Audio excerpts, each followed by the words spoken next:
I'm standing in Phoenix Park near Dublin, Ireland. What a beautiful park. இந்த park பாருங்க எவ்வளவு அழகா இருக்குது. இந்த பார்க் ரொம்ப விசேஷமான என்ன தெரியுமா? பின்னாடி தெரிஞ்சு பார்த்தீங்களா, இந்த மான், புள்ளி மான் இருக்குது, அப்புறம் கருப்பு மான் இருக்குது, அப்புறம் அந்த வரி வரியா இருக்கிற மான் இருக்குது. ஆக்சுவலா நீங்க பாத்தீங்கன்னா நீதிமொழிகள்ல போட்டிருக்குது, ஜென்டில்மேன மாதிரி இருக்கிற இந்த டியர். ரொம்ப ஆசையா இருக்கு, அந்த அந்த மானை போய் தொடரணும்னு ஆசையா இருக்குது. ஆனா இந்த மான் வந்து பாத்தீங்கன்னா இத பத்தி பைபிள்ல போட்டிருக்குது. என்ன போட்டிருக்கு தெரியுமா? அவரின் கால்களை மான் கால்களை போல மாற்றி உயர் ஸ்தலங்களில் ஏற பண்ணுகிறார். இது பிளெயின்ஸ்ல இருக்கிற மான். இந்த மானுக்கு வந்து பிளாட்டா இருக்கும் ஃபீட். ஆனா மான் வந்து உயரமான மலையில ஏறக்கூடிய மான். தெரியுங்களா உங்களுக்கு?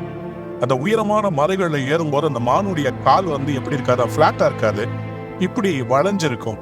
ஆகவே என்ன ஆகும்னு சொன்னா, அதை வச்சு அந்த மான் வந்து ஹைட்ல, ஒரு வீடியோ பார்த்து இதை பாக்குறீங்களா? இது பாருங்களேன், இந்த மானெல்லாம் எப்படி குதிச்சு அந்த உயரமான மலையில இருந்து அது எப்படி வருது பாத்தீங்களா? இதுக்கு காரணம் அந்த மான் டிஃபரெண்டா அதனுடைய காலை மாத்திருக்கிறார். பெரிய பர்வதத்துக்கு முன்னாடி நின்றுட்டு ஹாபகுக்க கேட்கிறார். ஹாபகுக் 3ஆம் அதிகாரத்துல, நான் எப்படி இந்த பெரிய காரியத்தை நான் சாதிப்பேன்? எனக்கு முன்னாடி ஆட்டு மந்தையில வந்து முதல் இல்லை, அப்புறம் திராட்சை தோட்டத்துல பணம் இல்லை, எல்லாமே எனக்கு வந்து ஃபெயிலியரா இருக்குது, பெரிய மலை போன பிரச்சனை. நான் என்ன பண்றது ஆண்டவரே? என் பிரச்சனையை மாத்துங்க ஆண்டவரே, என் மலையை மாத்துங்க. ஆண்டவரு ஆபகுக்க பார்த்து சொல்றாரு, மலையை மாத்த போறது இல்ல, உன் காலை மான் காலை போல மாத்தி அந்த பிரச்சனையை தாண்டறதுக்கு நான் ஏற்பாடு பண்ண போறேன்.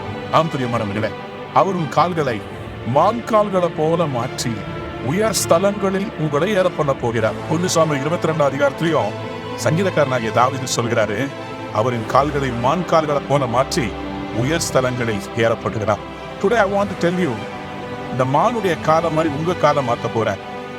As the deer, he changes its feet and climbs high mountains, you are going to overcome the problem. நான் நிச்சயமா விசுவாசிக்கிறேன், மானானது நீரோடைகளை பாஞ்சித்து கதறுவது போல. உங்களுக்கு அந்த சத்தத்தை எப்படி கேட்குதான்னு தெரியல, நான் இந்த சத்தத்தை கேட்டே இருக்கிறேன். அந்த மானுடைய சத்தம் இல்லை, ஒரு அழுதல் சத்தம். அதுக்குள்ள அப்படியே ஒரு கர கர கர கரன்னு ஒரு சவுண்ட் வந்துகிட்டே இருக்குது பாருங்க. இது எதுக்கு தெரியுமா? அது வந்து தண்ணியை குடிக்கணும்னாலோ அல்லது தனக்கு விருப்பமான அந்த மானை தெரிஞ்செடுத்தாலோ அதனுடைய கம்யூனிகேஷன் லாங்குவேஜே இந்த கதறுதல் தான்.